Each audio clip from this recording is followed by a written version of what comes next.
You're listening to Thrive, your agency resource, the only podcast of its kind for creative, media, and technology leaders who are ready to dive deeper into consciousness, leadership, and agency growth. I'm your host, Kelly Campbell.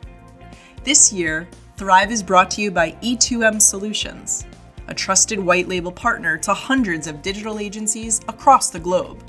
Visit e2msolutions.com/thrive today. Welcome back to another episode of Thrive. Really happy to have you here today. I have a question for you. Has your own marketing been on the back burner for a while, maybe simmering for a little bit longer than you'd like to admit? I know that I was definitely guilty of that when I had my agency, but I'm hoping that today's conversation is actually going to help you to think differently about making that a priority. I'm joined by Claire Hutchings, founder of Chime Agency, a UK-based marketing firm dedicated to helping agencies find their voice and fuel strategic and meaningful conversations with their prospects, their clients, and their talent alike. Claire, thank you so much for joining me today. I'm really excited about this. Hey, thank you so much for having me. So you have a really inspiring story as to how you created Chime. I know a lot of our audience members also have really great stories about, founding their own agencies or coming into some leadership role. But would you share some of your story? I found it really, really captivating. Yeah, sure. So my whole career really has been working in agencies as a marketing manager, head of marketing.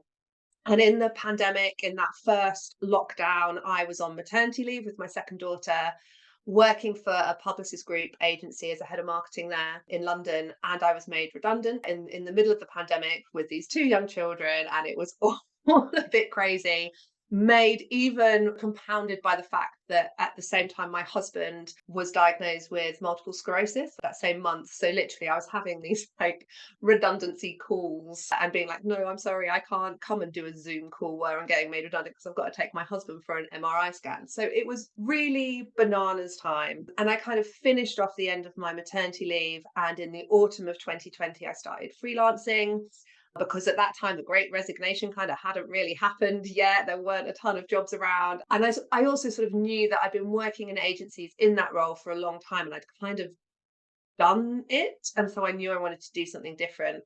And I started freelancing and kind of naturally ended up working with agencies because that's where my network was. It's what I'd always done. It's kind of all I know. We can't get Um, away.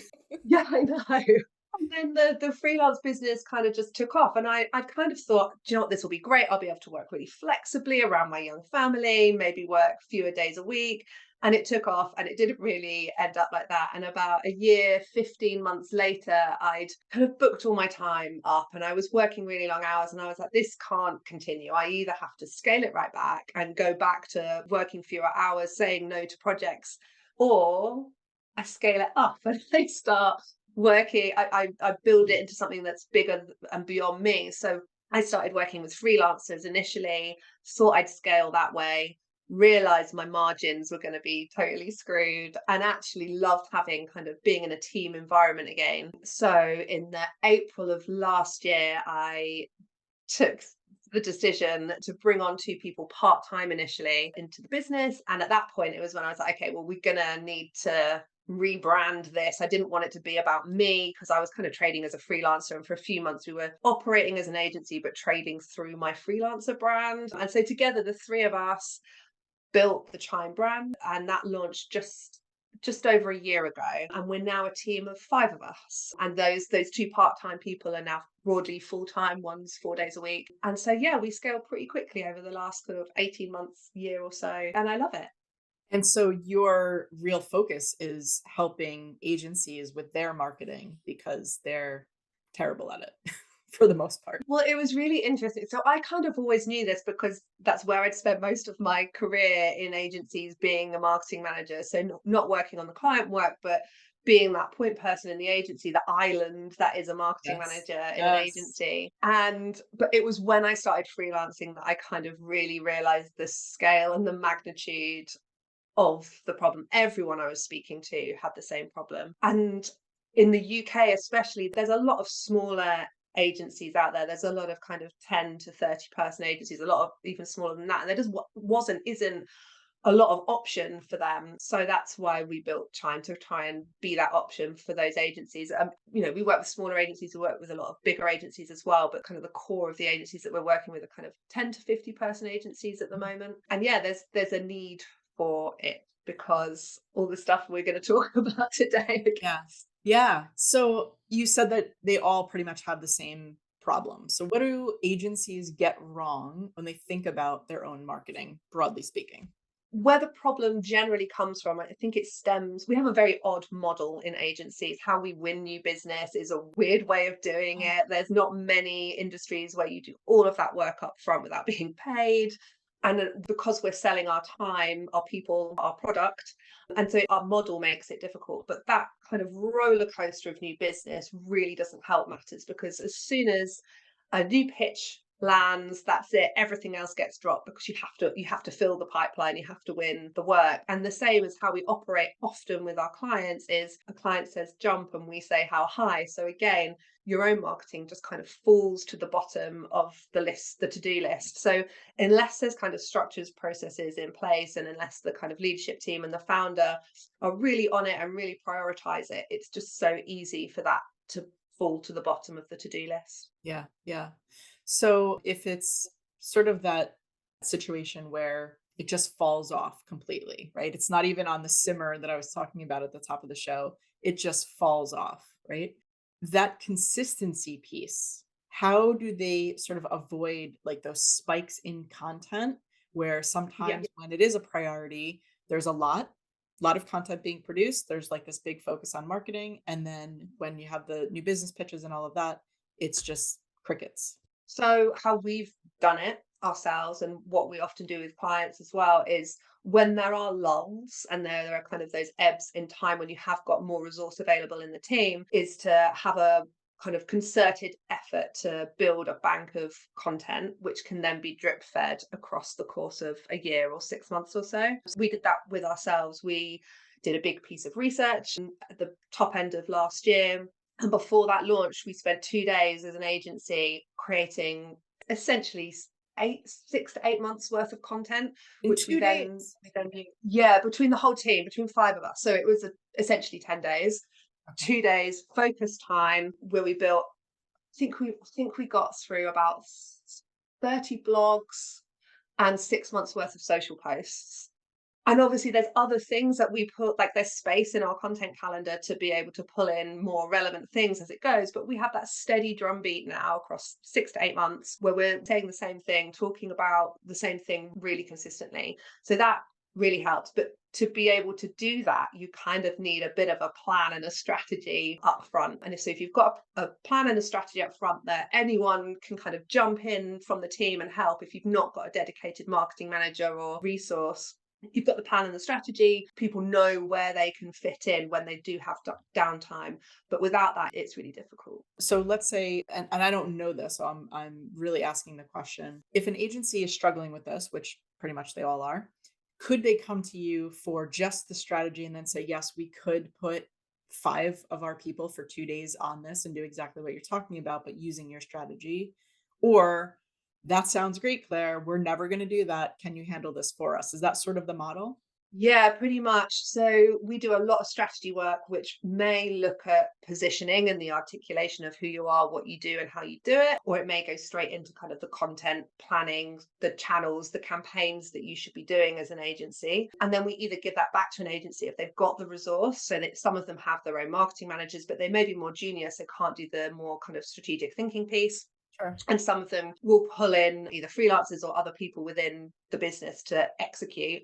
Others we execute for them, and for some we will take off projects and just take off strands of their marketing strategy and do those. So we do a lot of thought leadership projects, big meaty research projects, benchmarking reports, trying to find kind of the hero moment for an agency where they can replicate it each year, become known for it, and something that will really ladder back to their positioning and answer needs of their clients and prospects. But yeah, I think because we're quite a young agency as well ourselves, we can kind of flex up and down depending on what our clients need at the time. So we work in all those ways. Wow. Sometimes we give it back to them and we'll kind of do quarterly business reviews for them and act in like a more advisory capacity, Mhm. keep them on track, act like an accountability buddy, help them plan for the next 90 days, that sort of thing.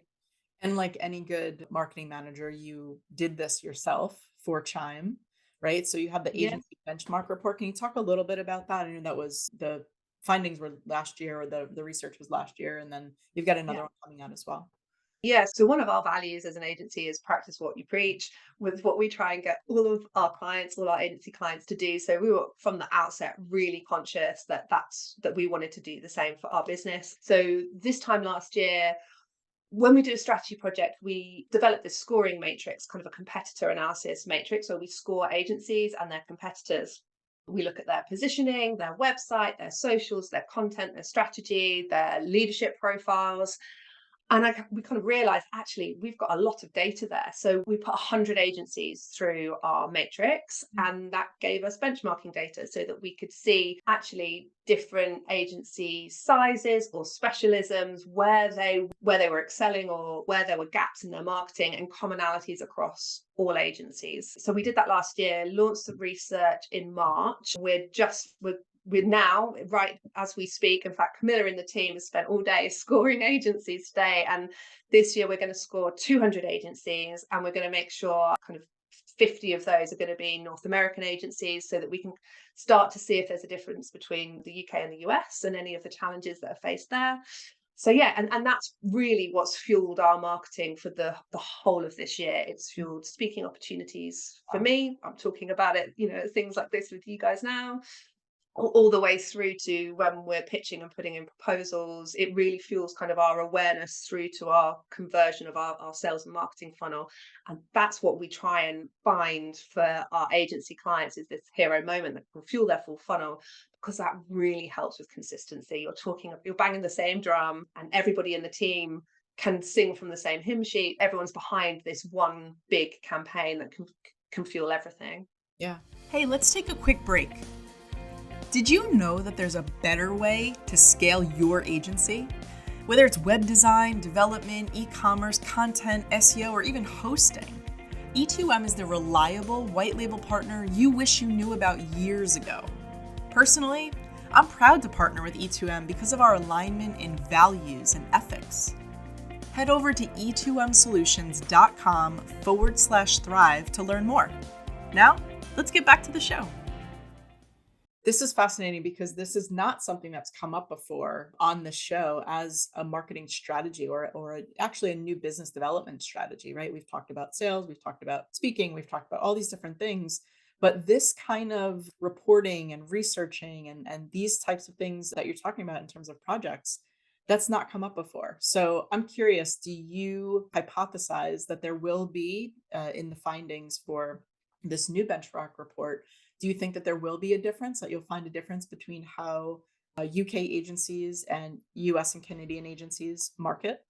Oh, do you know what? I really don't know. I mean, anecdotally, the agency market is different in the US and the UK. I think in the UK there are much more specialist agencies from what I've seen very anecdotally up till this point. And I think that's because there's probably, it feels like there's, even though we're a lot smaller, there's more agencies because we're kind of a service-based nation economy. There's really low barrier to entry, but because there's so many agencies in the UK, we have to specialize more.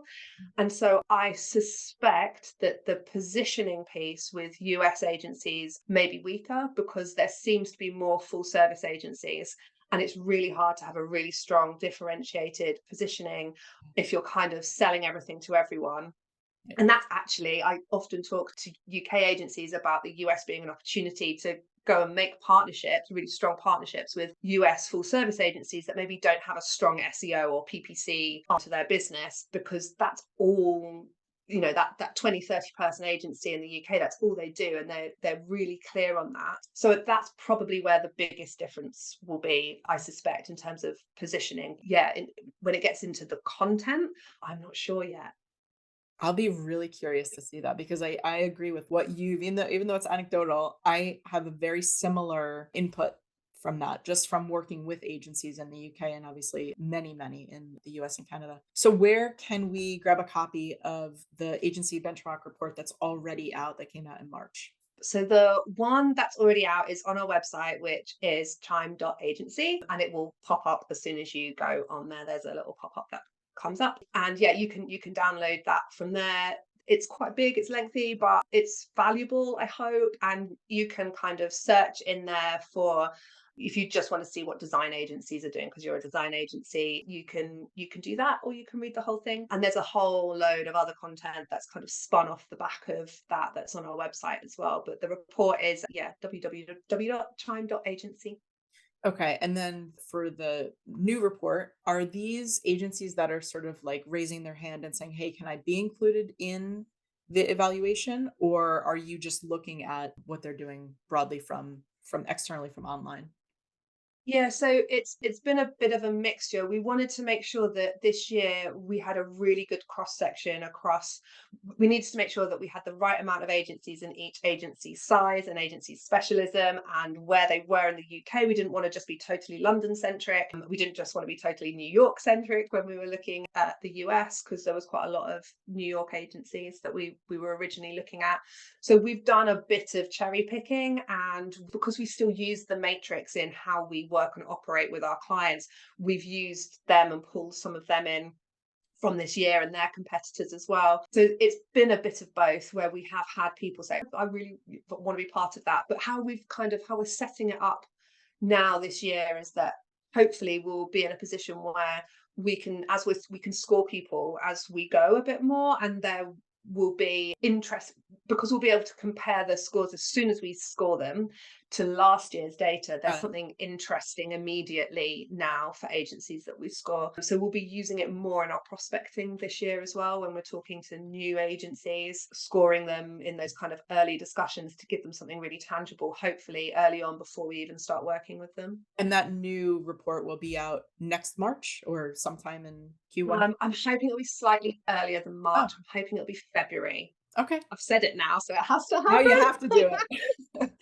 All right. Well, this is great. So you can get a copy of the existing report and then go back to chime.agency in February and grab the new report because it will be there because Claire just said it. And really the my last question here is if an agency is, this conversation is resonating for them and they grab a report, they're like, okay, this makes a lot of sense. What is the first thing that they can do or the entry level thing that they can do in terms of thinking about their marketing differently, prioritizing it? And I mean, I know you've given a couple of examples, but what is sort of like the first thing that they can do and bring that back to their team Monday after they listen to this?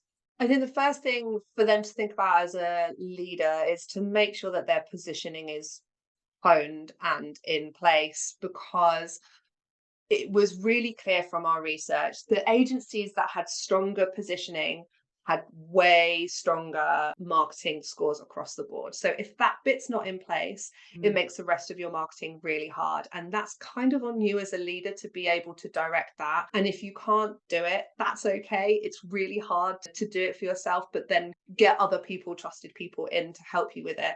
That kind of has to come first. Otherwise, it's everything else is just way harder. In terms of the consistency piece and getting your ducks in a row, and if that, if your positioning is in place and you've kind of got an idea of a strategy, for me it's around understanding how you're going to resource your marketing, whether you're going to do it with a team of people, whether you're going to hire a marketing manager, whether you're going to use outsourced freelancers or an agency like Chime, but being very clear about how you're going to resource it, and then giving that resource, whoever it may be, there's pros and cons to all of them, but giving them a plan and a budget so that they can actually go ahead and get cracking. Because I've lost count of the amount of marketing managers who are like, they've been told, oh yeah, you tell me how much it's going to cost and then I'll tell you if you can do it, and it just slows everything up. So give them a plan and a budget, give them the remit, and that's probably the quickest, easiest thing to get them going. There's no silver bullet to this stuff. There isn't one thing that I can say go do this and that's going to work for you. Everyone's clients are different, services are different, the way you operate as a business is different. There isn't a silver bullet. The closest we've got to it is to practice what you preach. yeah, I love it.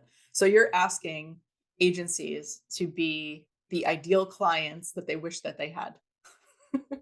Oh, always, but that's never gonna happen. Best you can. To the best of your ability. Yeah.